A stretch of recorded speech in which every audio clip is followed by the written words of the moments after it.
If you're stuck at the same weight, but your body's changing, this video's for you.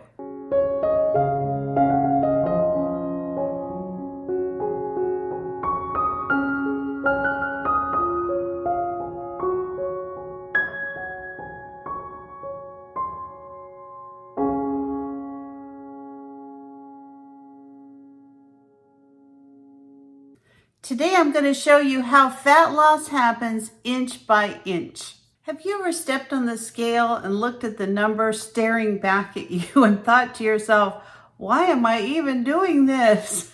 Well, that was me. But you know what? The scale doesn't tell you everything. There can be a lot going on in your system, in your body, and everything, changes that are taking place, and the scale may not always reflect that. So it's hard because we put a lot of emphasis on that number, that final weight number. But you know what? When your clothes are changing, when you have more energy, when you're moving better, things might be happening that you just can't see on the scale. So throughout our lifetime, we've been taught to believe that the scale tells the whole story. But the scale doesn't tell the whole story. There's a lot of other things that could be going on inside of you that affect that scale number. You could be having water retention. You could have a dinner the night before that was really high in sodium and salt and different things, seasonings, and all of a sudden you've got some extra water retention. It could be hormones, inflammation. I mean, there's so many things that can affect your weight. And the bigger thing that I think's been happening with me over the last couple months has been muscle gain. Now, I have actually been doing some strength training for the last almost 3 months now, and I'm consistent. I go to the gym, I'm working with a trainer, and I can feel myself getting stronger every single time I go. So I think that also is something that's affecting my number on my scale.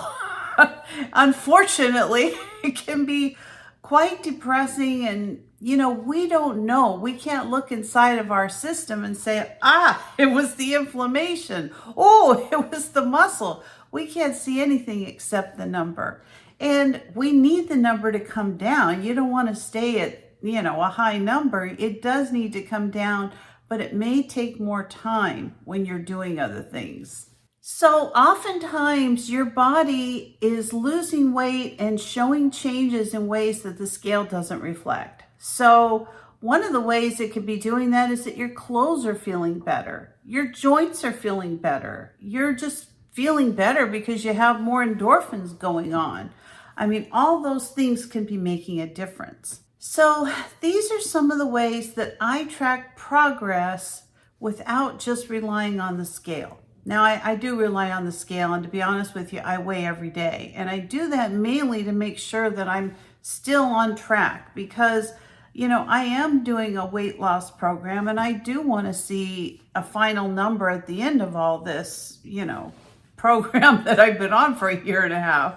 So, these are some of the other things that I do to track the progress. The first thing is, measure your arms, measure your waist, measure your hips. Do that consistently. And even better, if you have access to a machine at your gym that measures your fat loss, your muscle gain, all that kind of thing, that's even better because that really gives you a consistent number as to what's going on inside of you. The second thing I think that's even better than a measuring tape is your clothes. I mean, if your clothes are getting bigger, something's changing, whether that scale's moving a whole lot or not. And oftentimes, as we really start gaining muscle, losing weight, the scale might not fluctuate as much because, it's harder to lose that fat. We don't have as much to lose as we did in the very beginning of when we started losing weight. So keep that in mind. If your clothes are changing, if they're getting bigger, if your pants are bigger, your tops are bigger, you're losing inches. The third thing is progress photos. So I used to hate taking pictures. I just did. I hated it. If I was in a picture with a group of people, I would make sure to put myself in the back of the photo so the front of me didn't show up as much. It's just what I learned how to do. I never liked getting my picture taken. I didn't like the fact that my face was chubby and I had all these things going on. So yes, I'm not where I want to be, but you know what? I forced myself to get in front of the camera. I forced myself to take photos because even for me, the before and after photos, when I look at them, it's like, okay, maybe this isn't going as fast as I want it to, but look at the progress. There is definitely progress going on. And finally, it's how I feel. I mean, do I feel better after I work out? Do I feel better after I eat more healthy? Do I feel better after I drink more water? I mean, do I feel better walking and moving more? Yes, totally. I do feel a lot better. And I just find that the more I do, the more I can do. I was telling my trainer this morning, I'm not even sure that I've had arthritis for the last 10 years. I just wonder if maybe my muscles have atrophied and they've just been really sore and inflamed. I don't know. I know one thing. I feel a whole lot better since I've been working out and losing weight. Now, real quickly, let's talk about some of those things that can burn fat and help us to maybe see the number go down or build more muscle. So the first thing is eat enough protein. Now, whether you're, a meat eater or you're a vegetarian or whatever your situation is, make sure you get enough protein. And you should be eating protein at every meal because it helps you not only to burn fat, but to keep or gain muscle. So protein's very, very important. And just like, people that are not eating enough, they're starving, trying to lose weight, you're not going to lose the weight like you want to. You might lose it on the scale, but you may end up losing all your muscle and still having a ton of fat around your stomach or your rear end, whatever. The second thing is walking. Walking is so good for you and it's underrated. A lot of people don't realize the more that you walk, it not only helps you to burn fat, but it also does something else. It relieves stress.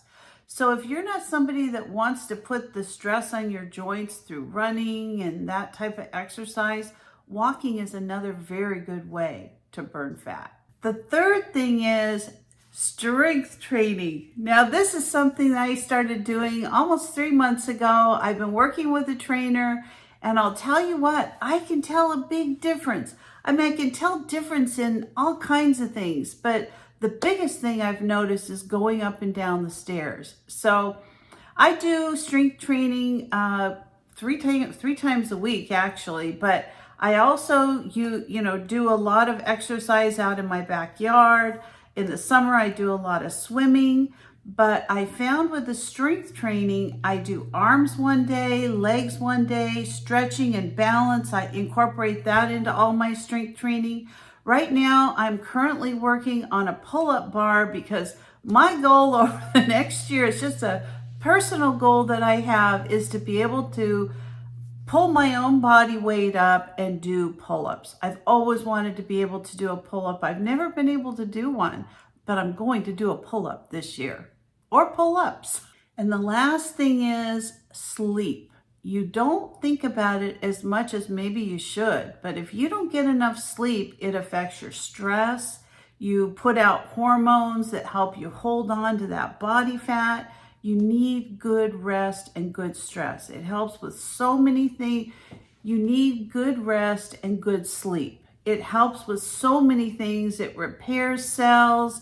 It, gives you less stress. It's a wonderful medication for losing weight. And then the very last thing on my list is having realistic expectations. Now, I feel like I've lost quite a bit of weight, 72 pounds in the last year and a half. It's taken me about close to maybe 15 months to lose this weight. But I look at, different things on YouTube or things that I read, and I hear, oh, somebody lost 100 pounds in a year. And I think, what the heck? I've really been working on this. But you know what? I also have to take into account my age. I have to take into account that, I've had this weight on for a long time. It isn't something that I gained overnight, and I'm not going to lose it overnight.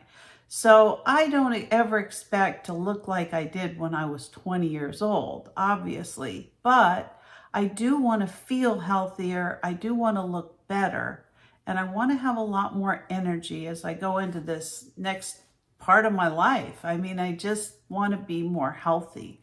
And I think having the right kind of expectations for yourself are very important. Whether you're young or old, it really doesn't matter. You need to know what you can attain, what's, achievable, and really what you want to put into it. I mean, not everybody's going to be in the same place, obviously.